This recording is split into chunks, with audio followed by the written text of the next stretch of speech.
Amber Heard is Hollywood's version of Karen. What if the world can change me? Hello everybody and welcome back to my channel, Leilani of Barbados. Meghan Markle has a doppelganger.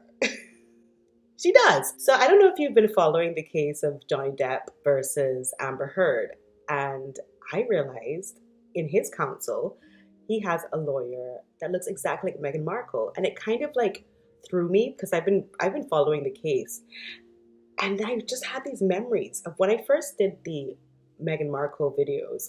There were a lot of people in my comment section saying, "We want to hear what you think of Amber Heard."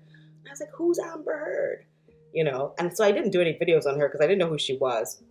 But now I do. She is the ex-wife of Johnny Depp, and they are in this court battle. Of course, you must know about it. Johnny Depp is suing her for defamation. An article she did talking about domestic violence, and it pointed to him enough that his career suffered for it, and so he's suing her. Now, you know I always take a comedic look at things, but in this situation, I just want you to appreciate that both of these parties, Johnny Depp and Amber Heard, are privileged. Their lifestyle is very convenient to the point where with all of the shenanigans that are going on, I mean with all of the drugs, alcohol, abuse, violence, aggression, psychological issues, they have such a lot of money and therefore a lot of doctors, lawyers, therapists, and that's why they didn't wake up dead. Vasquez called me and indicated that she might be interested in having me meet the legal team so that I could discuss my expertise and possibly provide my opinions related to the matter. You know, so we have to look at it like this is not the norm. This is definitely a privileged set of people. In fact, my take was that Amber Heard is Hollywood's version of Karen. And if you know what the Karen is, the meme Karen, it's the sort of soccer mom that goes into Walmart and tears down the whole place because someone told her she had to wear a mask.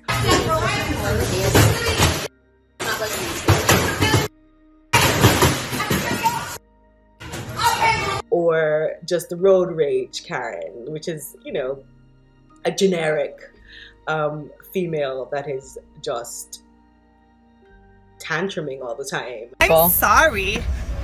My kids can't hear me calling you a Your window's open. They can't hear me because they're listening to Kids Bop. Meet the woman the internet is calling Kids Bop Karen after her profanity-laced rant went viral. I think she's Hollywood's Karen, really. I must tell you this. I must be honest with you. Johnny Depp, I am more on his side, okay? Because of her incredible narcissism, incredible coldness. Okay, he has the drug thing. They're really pushing the drug thing. But he had counselors, he had people helping him, he had doctor. In fact, there were like 4 doctors at one point, 2 nurses. Then you had the bodyguards, you had the gophers, the friends and family. You know, all of these people played a role in keeping them alive. And most normal people would have had to go through this by themselves because they can't afford to keep 4 unemployed people in a beautiful penthouse in LA or to support them, or they can't afford doctors and medical bills and stuff like that. So at all times they had a really good support system. And so not to minimize their struggles, but just to say that this is not the norm. Most people go through these issues on their own without being able to afford any kind of assistance. Okay, so having said that, and I'm not reading a script or anything. I'm actually just like I'm just telling you what I feel so far. I've watched every part of this case. I've watched every deposition. There's some doozies in here. There's some very good characters in here. And that's why I couldn't help but talk to you guys about it. Because I just want to know if you think I should you know me, I love a court case. But just tell me if you think I should continue to follow this case here, because I am obsessed. There's so many different players, and the reason why I think it's so entertaining is because this is not take one. This is take two or take 10. Because they had the first lawsuit where Johnny Depp tried to sue her for defamation in England, and he was unsuccessful with that. But all these people have already been deposed since then, so it's not their first time at the rodeo, and they're all very tired. The reason why it's happening in Virginia this time is because this particular op-ed, as they're calling it, article, opinion, editorial, whatever, I'm guessing, is because the magazine's business account is based in Virginia. So that's why they're all there. So it starts out with, for me, with Johnny Depp talking about how he came to meet this Amber Heard. And she was cast in a movie with him, and they had an on-screen kiss, which he felt was, oh, I forgot lipstick. Speaking of kissing, I forgot lipstick. Which he felt was so special, okay, that he invited her back to his trailer. And she came, and they kissed again. It felt like something that I shouldn't be feeling, because she had her wife, and even though it was a scene, and she had her wife, and I had Vanessa and kitties. And you know, you have to be a different kind of animal to have a husband who has that kind of job, like with, you know, potential on-screen and off-screen romance. But this is something that tells me that Johnny Depp was ready for the 7-year itch. You know, he had this quiet French wife, or not wife, but she was his partner, and they have 2 beautiful children together. So he had Vanessa Paradis. And I was like, that's who I was thinking of. When people were saying Amber Heard, I was like, the only person I know that he's been with is this French lady. And she's a singer. Okay, I looked at her singing. Or do you feel the same? Will it make it easier on you now? You got someone to blame. You say one love, one life, but it's one need in the night. Very sort of French cafe, south of France, droning, slow, I don't know what she's saying. And now she's with a man who plays the guitar, so they're like a 2-man band, really. And she's just into that. But she was actually very famous for that, for her singing. And she was very quiet, and they were very quiet. You know, French people, right? Just very aloof and very quiet, and just went on with her life and just went on with everything he was doing. And for some reason, he had a 7-year itch, male menopause, whatever you want to call it, and decided that he would trade in the old model for the new model. And as women, we've always been on either side of that. Either we're the new model or we're the old models, you know, like it's what it is.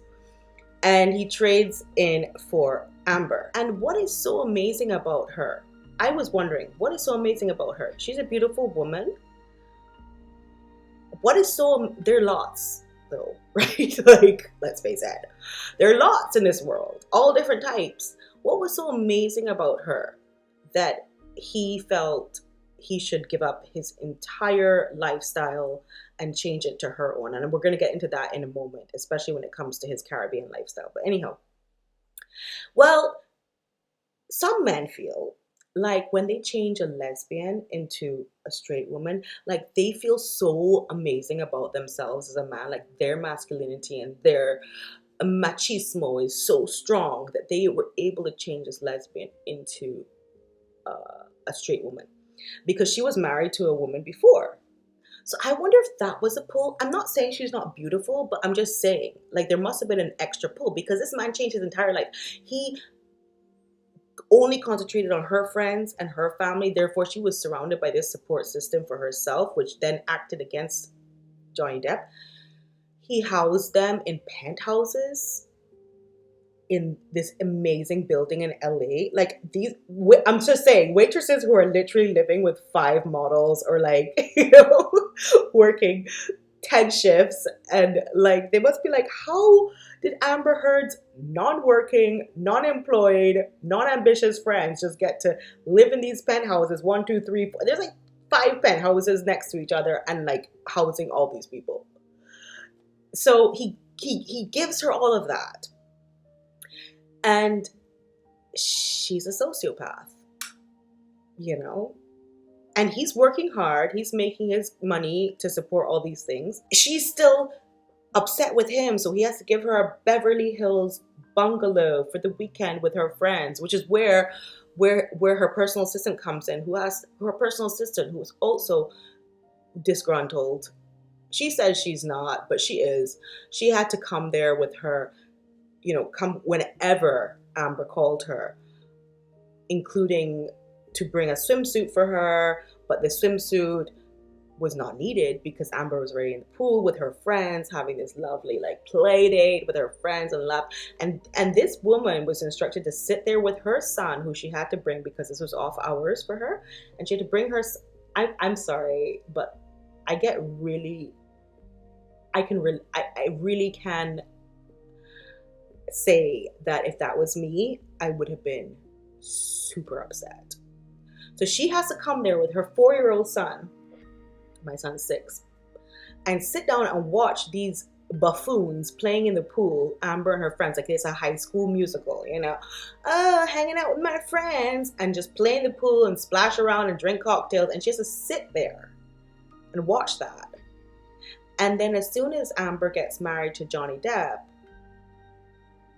in the island of the Bahamas, which I'm going to also talk about a little bit, she fires her and says she can't afford her anymore because with her and Johnny, their agreement is that now that they're married, he can't help pay for anything, which makes absolutely no sense. She paid me $25 an hour to start off with, and she finally agreed after screaming abuse at me that she would pay me $50,000 a year once I went to full time. And this was after me working for well over 10 years as a personal assistant. And I would have been going to the Employment Bureau, the labor union. Like I would need to know because she also said it was like short notice, which they did not have a prenup.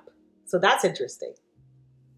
Anyhow, this personal assistant is very disgruntled and does not want to be there. You will notice with a lot of the testimonies and a lot of the witnesses that none of them want to be there. They've been through the London court case as well. So they're no longer like, they're tired and they're done and they're through. If you don't consider that they've been through this in 2016, the London one, you're like, why are they so tired? But because they've been through that, that's why her priority with Johnny Depp was making his life a living hell. And I mean, like, seriously, in terms of his sobriety, she was not helpful. She was actually asked. That's the other thing. They're bringing up his drugs so much that you would think that she did not use drugs, because that would make sense. But in fact, she did. And so she was actually asking him to get drugs for her while he's trying to be sober. That seems very destructive, like intentionally. And then, of course, she is all these places, mashing up the place. I'm going to tell you something about the finger thing, if you have been listening to that. The finger thing, to me, where he had sustained an injury to his finger, which he said he would never have done. I think she drove him to a point of complete psychosis that he chopped off his own finger. I do believe that. I still do think he can blame her for that, but I don't think the bottle throwing severed his finger. That's my take, and it's very difficult to watch it, the evidence and everything, because I feel like I understand why he's blaming her, but it might have been more like he had a meltdown and he did that to himself because he had reached that point of complete insanity. I mean, there were substances involved. There were a lot of things involved that would make him do that, even though he likes playing guitar.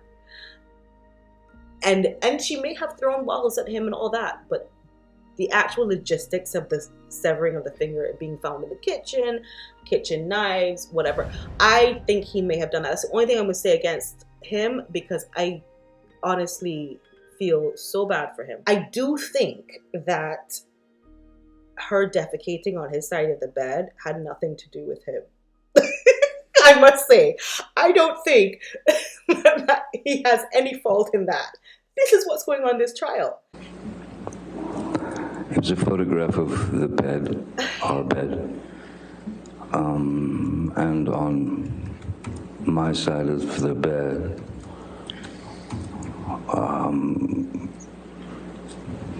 was human fecal matter. Wait, can you try that again, Johnny? Human fecal matter. And again, here you go. Some men, having encountered that, if they were allowed to encounter that, would have lost their minds. To defecate on my side of the bed. What kind of animal, subhumanoid, does that? And there's so many great memes about it. But on a serious note, a lot of men would have lost it. But of course, he has his team who comes and tells him, this is a picture of the bed. This is why you shouldn't go there. Okay? And in a sense, protects her from that conversation. That it was not his grandmother nor his grandfather that were a part of those conversations. As Oprah would say. So, yeah, it's a lot of protective things happening. And she's lucky that he was inherently a better man than some. He has a lot more to lose than a lot of men in this world. But also he's attributing it to his experience in his upbringing with violence and walking away from women. So he knows how to do that. She's lucky. Okay? Very lucky. Because she did a lot. And even people around him noticed that he had to kowtow to her all the time. You know, he had this island in the Bahamas. That's what I want to talk about. So there are islands and there are islands. There are a lot of people who own islands in the Bahamas. Bahamas has how much islands? I mean, loads. And they're really keys and you have to develop them from scratch. And of course, the Bahamian government has been selling these off to, I'm not sure if it's an actual sale or if it's a 99-year lease. Because that tends to happen in the Caribbean, the leases versus the selling. But whatever's happening, a lot of celebrities have these islands and a lot of them are super luxurious. But Johnny Depp's island, and I checked it out because while you're hearing all these things, you really want to see like what it looked like. And his island was very basic, very true to Robinson Crusoe, or like just trying to keep it very rustic and very Caribbean, if you will. But his house manager there, who is, I looked her up on Instagram. She's a very cool woman, very salt of the earth, very, you know, natural kind of person who wouldn't be into all the luxury and all that.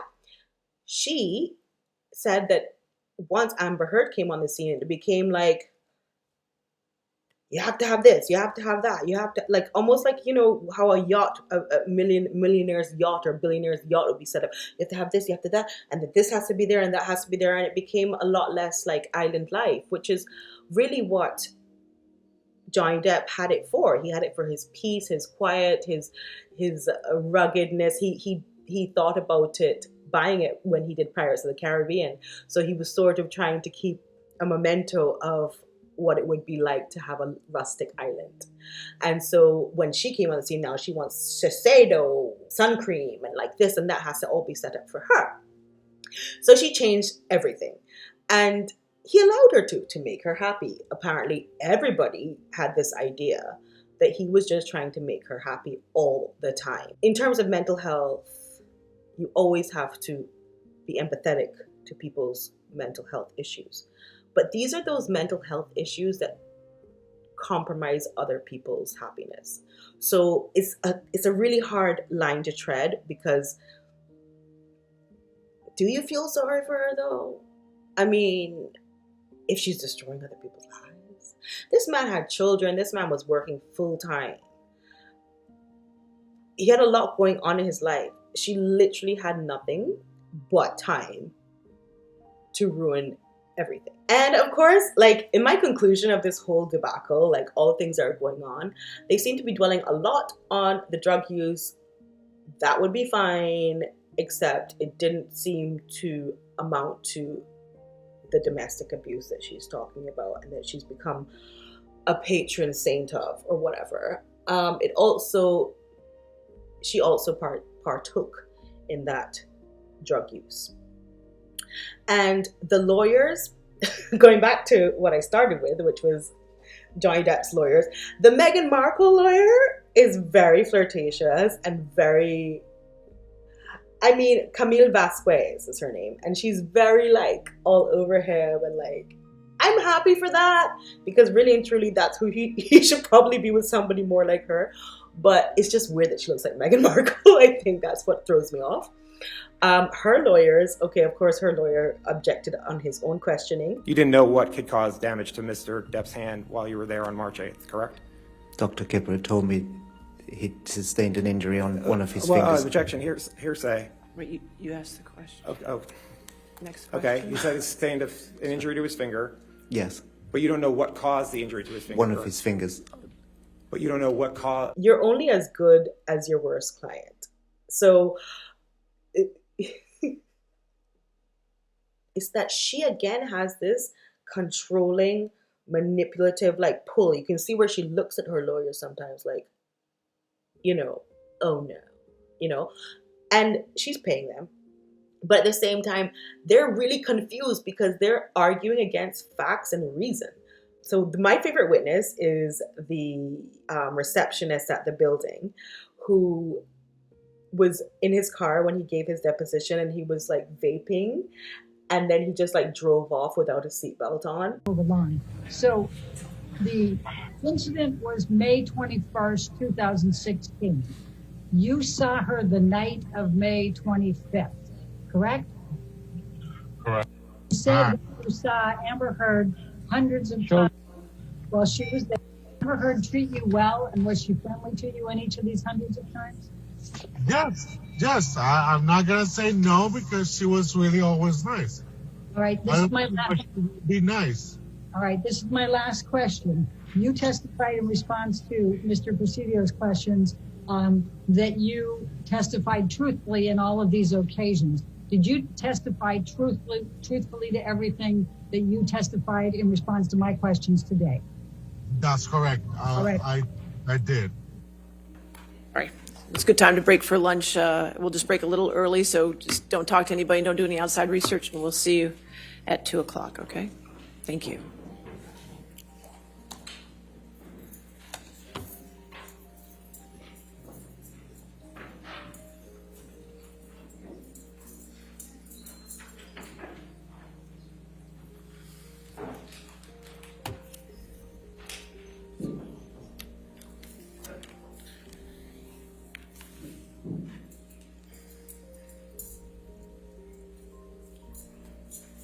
All right. That was a first. I'm sorry. I will say, Your Honor, that is the most bizarre deposition. Okay. All right. I was gonna say, I've just never seen that before. I've seen a lot of things, but I've just never seen that. Driving that. Yeah, that did it. All right. So we will come back at 2. Is there anything preliminary before we get to the next deposition? You work. And I found that to be like so insane. But also the judge, she reacted to it like it was the worst thing she'd ever seen. Like she was literally in shock and she questioned her own reality. I mean, I don't think it's that serious. Do you? Like, I mean, okay, he had things to do. People have things to do. People have been going through, and he did state that he has been going through this since London. People are done. But her reaction was just like the judge's. I like the judge. I love how she talks. She talks really fast and very clear. I don't know how she does that because I've been trying to do it for my whole life and I can't seem to get it done. Anyway, I love how she talks. But she was like, I've seen so many things. And she does like this. I've seen so many things, but I've never seen that. And of course, like Amber's like kiss ass lawyers are like, I know when he drove off, I was like, oh, that's it for me. And then she was like, that's it for me, guys. Okay, whatever. The man had things to do. And annoying that they're trying to curry favor with the judge anyway. Amber's lawyers. But there was that. That's my favorite witness. And poor dog to be framed in this way. I mean, and I saw in the police video the dog like running around when the police came into the house about one of her insane calls that she called the police and then would not speak to them. And Johnny Depp was not even in the same state as her. Yeah. I saw the little dog running around. I said, oh, poor you. You need legal representation too. Maybe I could do it. I think I should be able to represent a dog at least. Because he's been framed. Anyway, that's my take on the whole thing. And yeah, I have so much more like to go through. But basically, if you want me to continue to do this, I can. Let me know. I'm very into it anyway. And tell me what you think, please, guys. Tell me what you think. And please subscribe and press the bell notifications so that you know when my next video is coming out, because I have a lot lined up for you guys. School is back in session for my son. Yay! So I have more time to talk to my friends. Love you guys. Love you so much. Okay, bye.